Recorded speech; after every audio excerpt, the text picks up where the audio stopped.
Hi there, Martin Popoff back again. This is a new show for us. This is called Overkill Unearthed.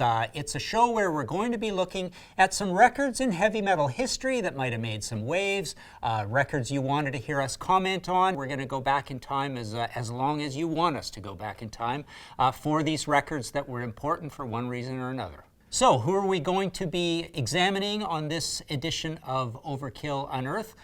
It's Brooklyn's finest. Take a listen.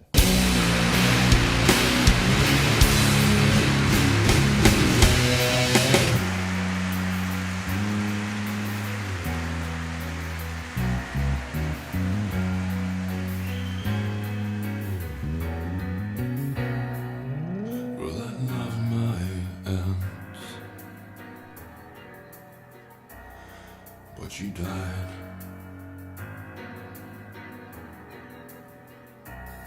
and my uncle Lou, then he died. So the record we're going to be looking at today is Typo Negative's World Coming Down, 1999, Roadrunner Records. But let's start with a little bit of Typo. I assembled a few of my goodies. We've got a Typo Rasputin fridge magnet. We've got a Typo wristband that says, "Warning, wear at your own wrist," and a few of their records. And finally, I wanted to mention a buddy of mine's book, Jeff Wagner. Awesome Pete Steele book. Just a really good history of all things Typo.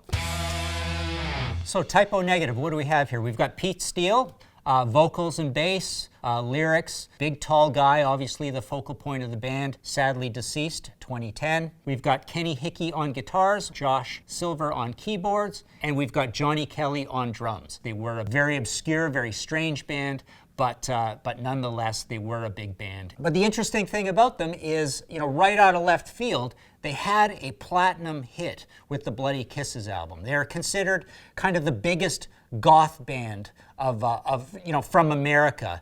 With a lot of asterisks, they were still considered somewhat of a goth band. Bloody Kisses was their big record. This is the one that actually went platinum. And then that led into October Rust, which did go gold. And then we get on to the record that we're going to talk about, which is World Coming Down, which sold half as much again. And then they closed off their career with a couple of albums pretty similar to each other, Life is Killing Me and Dead Again. Okay, so we are going to be talking about World Coming Down. This is a very interesting record in the catalog. I mean, their early stuff was very strange. Bloody Kisses had the breakout hit.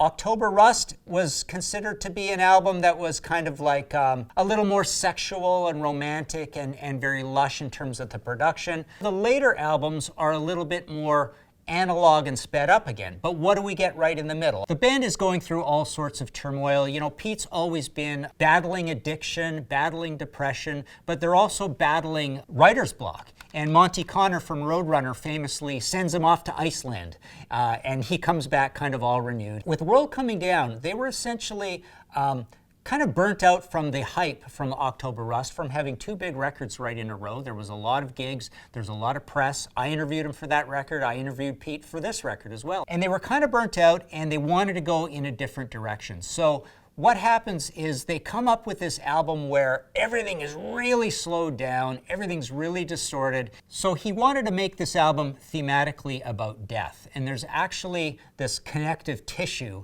on this. There's these sound effect tracks, lung, sinus, and liver.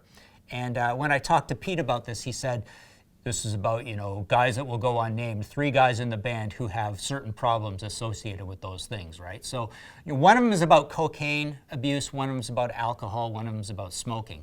The other thing they do on here that's kind of interesting for a fourth sound effect thing is they have a track called Skip It at the very beginning. And it sounds like, when you have the CD, it sounds like super fast skipping, and then I think it's Kenny at the end goes, "Sucker!"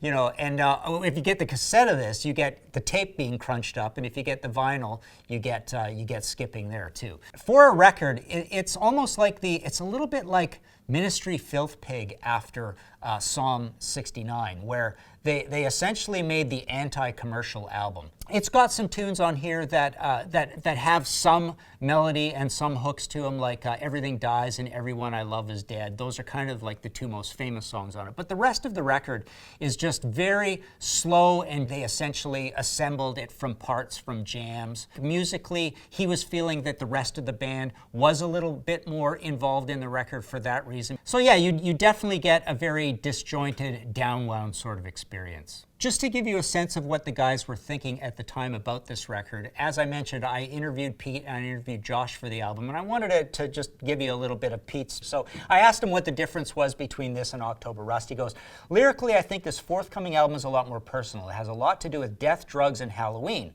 whereas the last album had to do with women, sexuality, and paganism. The production techniques were also quite different. On October Rust, we used a total of 56 tracks. On World Coming Down, we used a total of 24. And that was due to the fact that we wanted this album to be a bit more raw so it matched the lyrical content.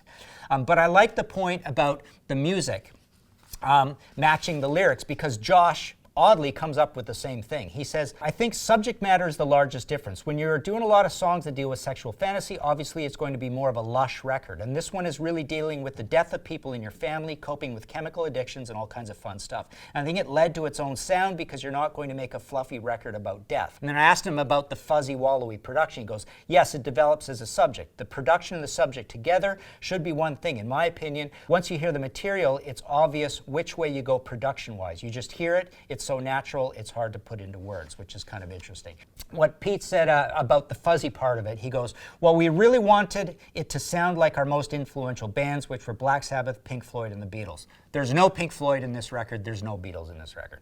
So I think I'll get to that in a minute. There is some Beatles, literally there's some Beatles. At the end of the record, there's this strange Beatles melody. I don't think it particularly works. I don't really want to hear Type O doing the Beatles. That is, in a nutshell, World Coming Down. There's a lot of stuff going on here.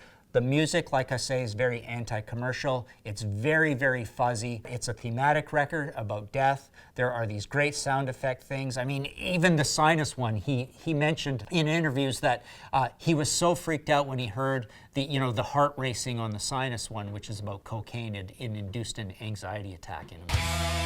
So, what do I think of this record in terms of skulls? What do I want to give it? I would give World Coming Down 4 out of 5 skulls. And I'm not doing that because it's a particularly listenable record. I'm doing it because of the creative bravery on this album. It is a huge record in scope. It is probably the most Type O album in terms of personality. I think everything that the band stands for really comes across on this record, both lyrically and musically. Tell us what you think of World Coming Down. Did you love it? Did you hate it? Did you think Type O were going down the tubes? Because that's kind of what happened, isn't it? Please let us know in the comments. Let's talk about this band. Let's talk about this record. Signing off again, Martin Popoff. Don't forget to subscribe.